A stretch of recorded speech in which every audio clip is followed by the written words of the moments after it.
بسم اللہ الرحمن الرحیم۔ السلام علیکم ورحمۃ اللہ وبرکاتہ۔ حضرات، آپ دیکھ رہے ہیں طب اور طبیب کا چینل۔ میں ہوں طبیب ظفر القادری بکروی۔ حضرات، آج کل چھوٹے بچوں کے اندر نظر کی کمزوری کا مسئلہ زیادہ ہے۔ کچھ خوراکی بھی وجوہات ہیں، لیکن اس کے ساتھ ساتھ کئی اور بھی مسائل ہیں۔ تو ان کی نظر کی کمزوری جو ہے وہ بڑھتی جا رہی ہے۔ بچوں میں یہ زیادہ مسئلہ پیدا ہو رہا ہے، بڑوں میں تو ہے ہی ہے، عمر کا تقاضا بھی ہوتا ہے، مگر بچوں میں یہ مسئلہ زیادہ آ رہا ہے۔ بچے جو پڑھائی کرتے ہیں، اب دیکھتے ہیں کہ حافظ وفاظ کرام جو ہیں وہ حافظ صاحب کو اکثر اینک کا شکار ہو جاتے ہیں، یا جس طرح اسکول کے بچے جو ہیں جب وہ زیادہ پڑھائی کرتے ہیں تو اس میں بھی بچوں کی نظر کی کمزوری کا مسئلہ درپیش ہوتا ہے۔ تو اس نظر کی کمزوری کو دور کرنے کے لیے اور اینک سے نجات حاصل کرنے کے لیے آپ کے سامنے ایک بڑا ہی زبردست قسم کا نسخہ پیش خدمت ہے۔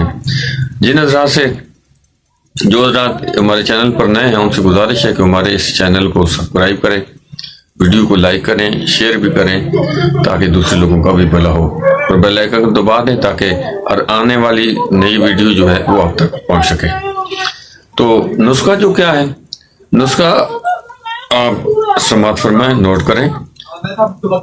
مغز بادام 250 گرام لینے ہیں، مغز کدو 200 گرام لینے ہیں، سونف 100 گرام لینے ہیں، دھنیا جو ہے وہ 100 گرام لینا ہے، کالی مرچ جو ہے وہ آپ نے 50 گرام لینی ہے، کشتہ مرجان جو ہے اصلی والا وہ آپ جائیں پنسار کے پاس، تو بنا بنایا آپ کو مختلف کمپنی کا جو اچھی والی کمپنی ہے اس سے آپ وہ والا لیں۔ کشتہ مرجان 50 گرام لینا ہے، کشتہ جست یہ 30 گرام لینا ہے۔ کشتوں کے علاوہ جو باقی چیزیں ہیں ان کو اچھی طرح صاف کر لیں اور سب کا صفوف ذرا باریک کریں، گرینڈ اچھی طرح کریں، اور اس کے بعد پھر یہ کشتے جو ہیں اس کے اندر ملا دیں۔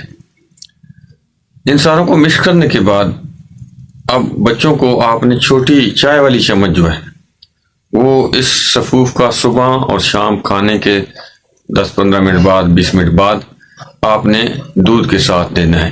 آج کل سردی ہیں تو نیم گرم دودھ کے ساتھ دینا ہے۔ یہ 1-2 ماہ ریگولر آپ کھلائیں تو انشاءاللہ جو نظر کی کمزوری کی ابتدائی صورتحال ہے وہ ٹھیک ہو جاتی ہے۔ یعنی پرانا کوئی بہت بڑا مسئلہ ہو تو وہ ایک الگ ایشو ہے، لیکن نظر کی کمزوری واقع ہو چکی ہے، ابھی آپ کا وہ نیا مسئلہ ہے یا تھوڑا عرصہ گزرا ہے، تو اس سے بچوں کے لیے یہ بہت ہی، کیونکہ یہ دراصل دماغ کی کمزوری کی بنا پر زیادہ ہوتا ہے، پٹھوں کی کمزوری پر بنا پر ہوتا ہے، تو اس کے لیے جب یہ طاقتور اور یہ ساری چیزیں ملیں گی تو انشاءاللہ اللہ کے فضل سے نظر کی کمزوری جاتی رہے گی، اینک سے نجات مل جائے گی۔ اس کو استعمال کریں، دعاؤں سے نوازیں، اور اللہ تعالی ہم سب کا حامی و ناصر ہو۔